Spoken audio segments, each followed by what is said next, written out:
Assalamualaikum semua.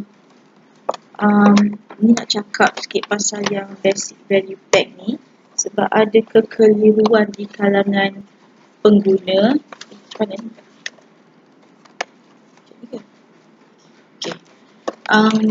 Ada yang ingatkan basic value pack ni offer dia sehingga hari Jumaat ni saja. Sebenarnya bukan, yang sampai hari Jumaat ni cuma post daripada Jumaat lepas sampai Jumaat depan ni selama 7 hari kita offer basic value pack ni pada harga 149. Cost post kita absorb, maknanya you all tak payah bayar. Cost post ni free.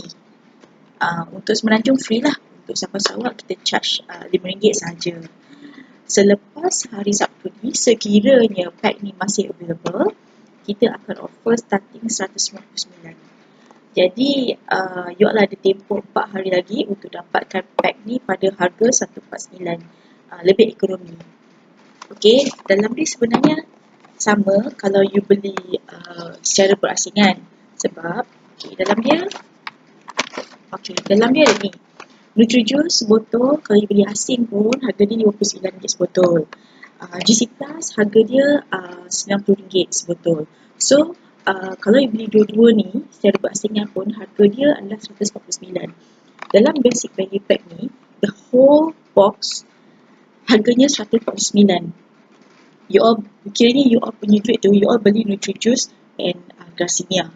Tapi kita datangkan dalam kotak yang cantik because kita nak bagi ni. Okay, kalau you beli asing, RM190, RM959, you dapat 2 barang je. You beli basic value pack ni, you dapat additional ni. Cleansing gel. Cleansing gel ni, kalau ada orang yang tanya ada jual tak sampel? No, kita tak jual sampel. Sampel ni memang datang dalam basic value pack ni sebab kita nak pengguna try cleansing gel ni. Even though you tak ada masalah kulit, tak apa. Cleansing gel ni sebenarnya memang untuk for body and face. Cuma keistimewaan dia insyaAllah berkesan kepada orang yang ada masalah kulit sebab kita formulasikan khas untuk eczema, orang yang ada masalah jerawat, kulit berminyak dan also psoriasis. Untuk orang yang kulit tak ada masalah, of course tak ada problem lah kalau you nak guna ni sebagai pencuci muka.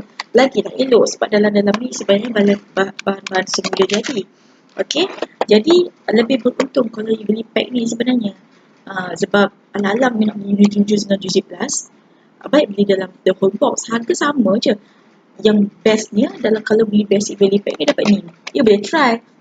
Kalau yang belum try lah, kalau yang dah memang guna ni lagilah bagus, dapat free. Benar ni kan? Okey, dalam kotak ni sebenarnya kita letakkan semua sekali lah. Flyers ni dalam ni. So, you all boleh baca dos yang dah rutin dari regular customer. Maybe dah tak berapa heran sangat lah dengan flyers sebab you dah banyak kali dapat kan. Tapi tak apalah, this is something untuk orang yang baru nak try. So, you boleh go through the flyers and check apa-apa yang information yang bagus untuk you kalau nak pertanyaan lebih lanjut. WhatsApp admin kita 012-772-8976 ataupun live chat dengan kita terus. Okay, so basic value pack ni available harga 149 sehingga hari Jumaat ini, free post. Untuk Sabah Sarawak ada tambahan RM5. Start daripada hari Sabtu onwards, kalau pack ni masih available, kita akan start pada harga 159 sekotak. So this is the good time untuk you all dapatkan basic value pack ni. Okay, bye.